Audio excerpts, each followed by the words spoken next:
This was not a night attack. It was the shattering of a capital's perception of security, and that perception had been sustained for years by a single sentence: Moscow is protected. That night, that sentence collapsed. Moscow experienced perhaps the most critical hours since the beginning of the Ukraine war. Sirens sounded, explosions were heard, but the real shock was felt not in the streets, but at the decision tables. Because units affiliated with the armed forces of Ukraine carried out a simultaneous, layered, and deliberately planned drone attack targeting the capital.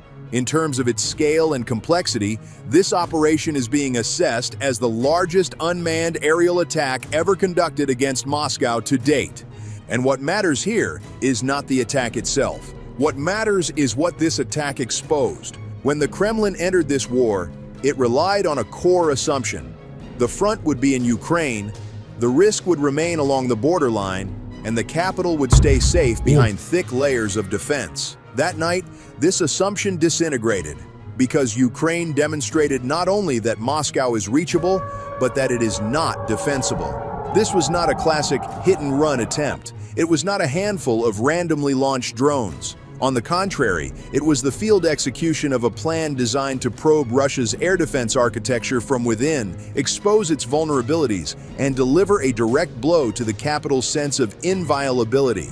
The technical picture shared by military sources clearly shows that this was no coincidence. A total of 68 long-range kamikaze drones were directed simultaneously, not from a single axis, but across 3 different altitude layers. Dozens of low-altitude drones aimed to slip beneath the radar horizon.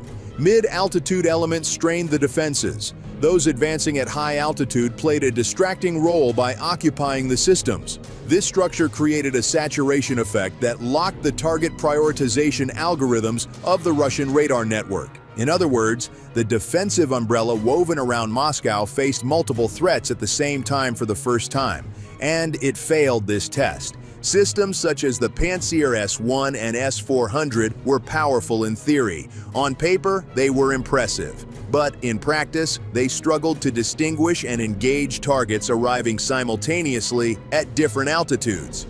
This approach, described by Ukrainian military analysts as the swarm and saturation doctrine, slowed the decision-making speed of the defensive layers around Moscow and created critical gaps. Immediately after the attack, the Russian Ministry of Defense announced that 65 drones were shot down. However, satellite imagery, open-source analyses, and data from the field indicate that this statement does not reflect the full reality. At least 19 drones reached their targets within Moscow's city limits. Explosions were recorded in 7 different districts. 3 energy distribution centers were temporarily taken offline, and 2 military logistics facilities were reported damaged.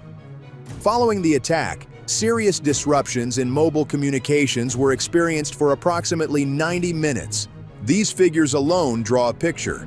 But the real issue is not the numbers. The real issue lies in this question: why could this attack not be stopped?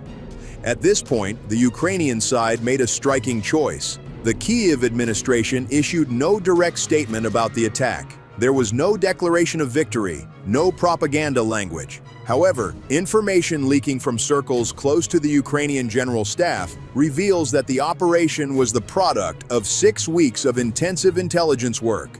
AI-assisted route planning, target analysis, and mapping of defense gaps formed the backbone of this attack.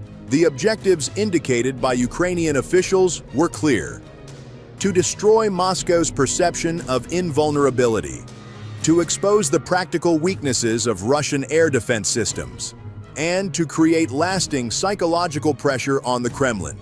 This attack aimed to produce not only a military gain, but also a perceptual rupture. And this rupture was felt not only in the streets, but also among Russia's military and political elites. According to experts, with this move, Ukraine demonstrated that it is no longer merely a defensive actor, but one that has reached a strike capability in strategic depth.